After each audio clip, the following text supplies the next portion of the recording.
गृहस्थ जीवन के पंच महायज्ञ अर्थात यदि एक सुखी स्वस्थ सांसारिक और संस्कारित गृहस्थ परिवार है तो ऐसे परिवार और उसके सदस्यों को 5 महायज्ञ गृहस्थ जीवन में जरूर पूरे करने चाहिए। ये 5 यानी कि पंच महायज्ञ क्या है? पहला कहलाता है देव यज्ञ, दूसरा ऋषि यज्ञ, तीसरा पितृ यज्ञ, चौथा मनुष्य यज्ञ और 5वां भूत यज्ञ। ये क्या होते हैं और इन्हें क्यों पूरा करना चाहिए, हम इसी पर विचार आपके साथ में शेयर करेंगे। हम पाते हैं, सुनते हैं कि हमारे 33 कोटि देवी देवता है। कोई अग्निदेव है, कोई वायुदेव है और इसी प्रकार से अन्य देवी देवता है। हमें रोजाना उन देवी देवताओं में से जिनको हम मानते हैं, आप मां गायत्री को मानते हैं, मां दुर्गा को मानते हैं, भगवान विष्णु को मानते हैं, जिनको भी आप मानते हैं, उनके लिए थोड़े समय के लिए हवन आदि कर आहुति दे। इस प्रकार जो हम आहुतियां देते हैं वह देव यज्ञ कहलाता है। दूसरा मैंने बताया ऋषि यज्ञ। ऋषि यज्ञ क्या है?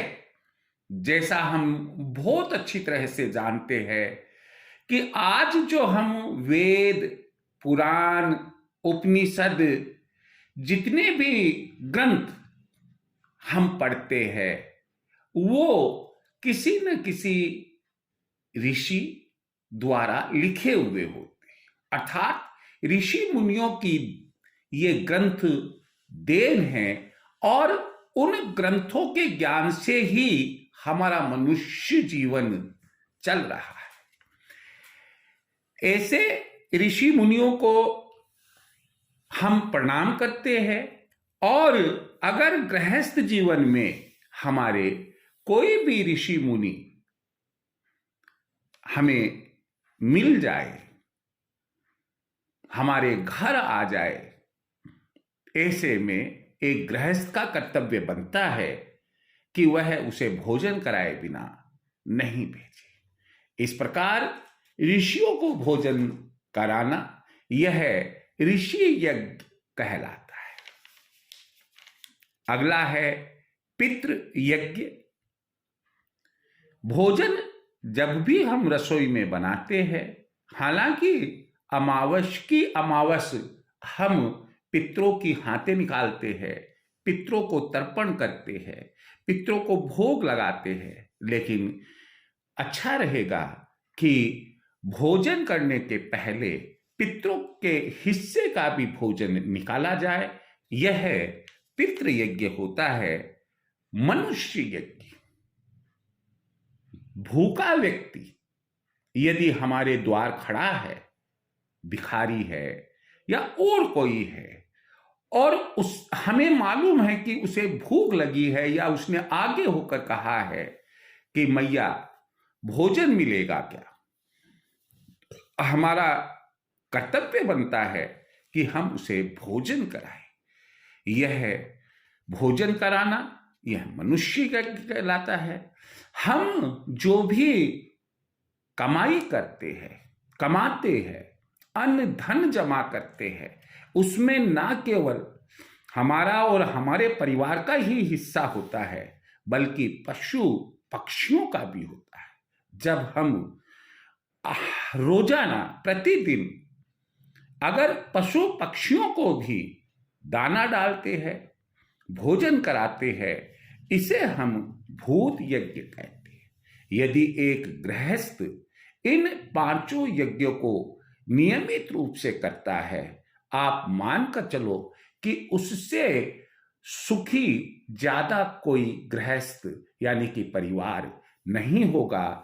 हम अपने जीवन में इनमें से कोई भी यज्ञ यदि हमें अवसर मिलता है, अवश्य करना चाहते हैं, चाहिए। हम घर पर हवन आदि करके आहुतियां दे सकते हैं, देव यज्ञ पूरा कर सकते हैं। ऋषि को ही नहीं आता है तो ऋषियों के नाम हम एक चपाती निकालकर उस पर कुछ घी शक्कर रखकर हम ऋषि यज्ञ पूरा कर सकते हैं।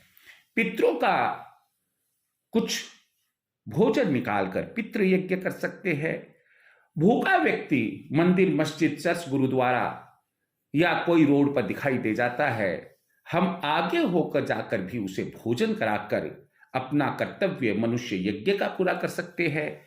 और हम पशु पक्षियों को, जो हमारे इर्द गिर्द हमारे घर में भी पक्षी मिल जाते हैं जैसे चिड़िया आदि, और पशु हमारे घर के बाहर गाय आदि मिल जाते हैं, उनको भोजन कराकर हम भूत यज्ञ संपन्न कर सकते हैं। मुझे उम्मीद है कि अगर इनमें से कुछ यज्ञ भी हम पूरे करते हैं तो मैं मानकर चलता हूं कि इस कलयुग में जो हमारे सामने विभिन्न प्रकार की कठिनाइयां, समस्याएं आती है, हम उससे निजात पाएंगे और एक सुखी जीवन जिएंगे। इसी के साथ जय श्री कृष्ण।